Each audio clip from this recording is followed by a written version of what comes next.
For decades, being careful with money meant something very specific. Spend less than you earn. Save what's left. Avoid risk. Be patient.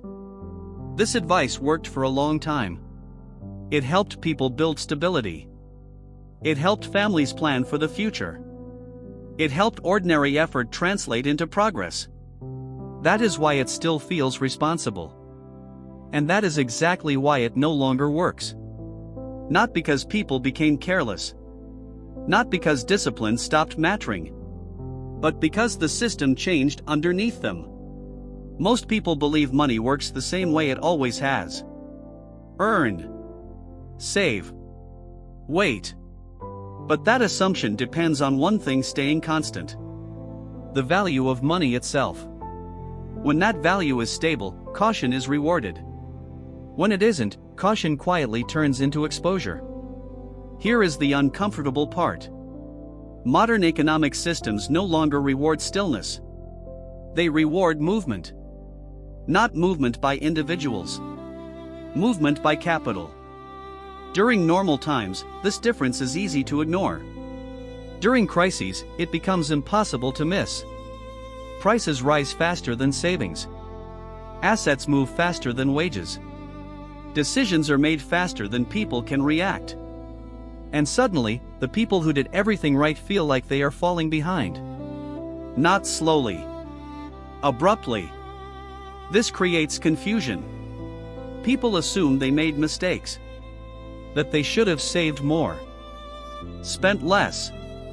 Waited longer. But the problem was never their behavior. It was their positioning. Being careful assumes time is on your side. But in a system that constantly injects money, expands credit, and shifts risk upward, time works against passivity. Money sitting still does not stay neutral. It gets diluted. Quietly. This is why caution now carries a hidden cost. Not visible day to day. But devastating over years. The system does not punish carelessness directly. It punishes inactivity. And that is a very different world than the one most people were prepared for. What makes this dangerous is that the old rules still sound reasonable. They are taught. They are repeated. They feel moral. But systems do not reward morality. They reward alignment.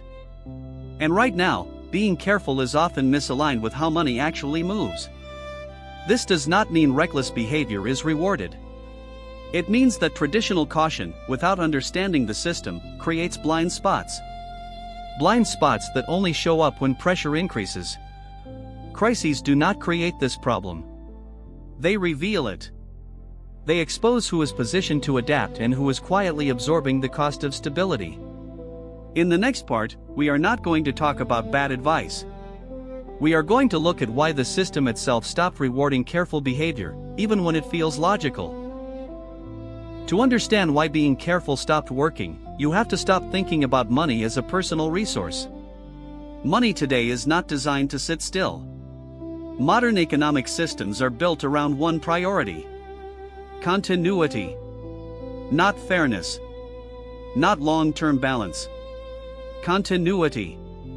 When pressure appears, the system does not slow down to protect savers. It accelerates to protect itself. This is where the logic quietly breaks. In the past, saving worked because money held its meaning over time. Waiting was neutral. Sometimes even beneficial. Today, waiting is a position. And it is often the weakest one. When economies face stress, the response is not restraint. It is expansion. Liquidity increases. Credit widens. Spending grows. This is presented as support. But support does not arrive evenly. Money enters through institutions first. Through markets. Through balance sheets. Not through savings accounts. This creates an invisible advantage. Assets adjust faster than wages. Prices respond faster than policies. Capital moves faster than people. So the system rewards those who are already inside the flow. Careful behavior, by contrast, assumes stability. It assumes the future will look similar to the past. It assumes patience is neutral. But in a system designed to prevent collapse at any cost, patience becomes exposure. Because every intervention has a side effect. And the most common side effect is dilution. Not dramatic. Not immediate. Gradual. Savings lose relative power. Purchasing power slips. Risk shifts quietly from institutions to individuals. This is not an accident. It is the trade-off required to keep the system functioning. Stability for the structure often requires sacrifice at the edges. Most people live at those edges. They feel the effect later, through everyday costs. Food, housing, energy, services. None of these feel like policy decisions. They feel personal. Which is why people internalize the problem. They blame themselves. They tighten further. They wait longer. They become more careful. And that response deepens the mismatch. Because the system does not slow down when individuals do. It continues to expand, adjust, and reprice. This is the core misunderstanding. Carefulness used to protect against uncertainty. Now it often magnifies it. Not because caution is wrong, but because caution is no longer synchronized with how money is managed at scale. The system is built to move. Those who do not move with it absorb the friction. Crises make this obvious. But the process is always there, even in calm periods. Crises simply compress time. They turn a slow transfer into a visible one. In the next part, we are going to look at who benefits from this structure without ever being labeled as winners. Because the most important beneficiaries are rarely discussed. And almost never. When people realize that being careful no longer protects them, they usually look for someone to blame. Corporations, governments, markets, anyone visible. But the most important beneficiaries are not obvious. They are not villains. They are not even always intentional. They are simply positioned differently. The system does not reward recklessness. It rewards access. Access to capital. Access to information. Access to timing. Those who benefit most from modern economic pressure are not the loudest participants. They are the ones closest to the mechanisms that move money. Consider how adjustments actually happen. When prices rise, assets reprice automatically. When liquidity increases, balance sheets expand quietly. When risk is shifted, it is absorbed where capacity already exists. This favors scale. Large institutions can wait out instability. They can borrow cheaply. They can reposition without urgency. Individuals cannot. Being careful assumes time flexibility. Institutions control time. They decide when to pause, when to accelerate, when to intervene. This is why outcomes diverge even when behavior looks similar. Two people can act responsibly. One becomes more secure. The other falls behind. Not because of intelligence. Because one operates inside the system's movement and the other stands still. Another group benefits even more quietly. Those whose income is linked to flows rather than storage. They are paid when money moves, not when it rests. Transactions, fees, spreads, adjustments. In a system that must keep moving to remain stable, movement itself becomes profitable. Stillness does not. This is why entire industries grow during periods of uncertainty. Not because crises are good, but because instability creates demand for navigation. Navigation is valuable when direction is unclear. Most people never see this layer. They see prices change. They feel pressure increase. They do not see how opportunity concentrates around the act of adjustment itself. This is also why advice often fails. Advice is given from a position that no longer matches the listener's reality. Be patient. Wait it out. Things will normalize. Normalization benefits those who can afford to wait. Those who cannot wait are forced to absorb volatility without compensation. The system does not ask whether that is fair. It asks whether it continues to function. And it does. What makes this difficult to accept is that no one announces this shift. There is no moment where the rules are declared obsolete. They simply stop working. Quietly.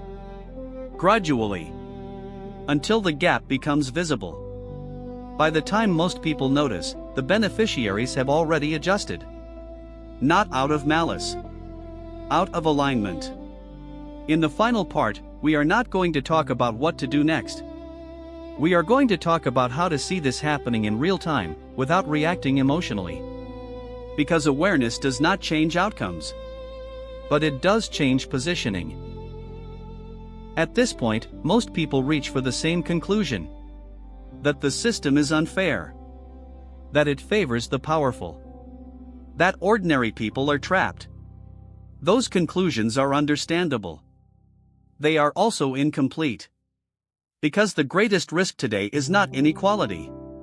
It is misinterpretation. Most people believe the danger lies in doing the wrong thing. Spending too much. Taking risks. Making mistakes.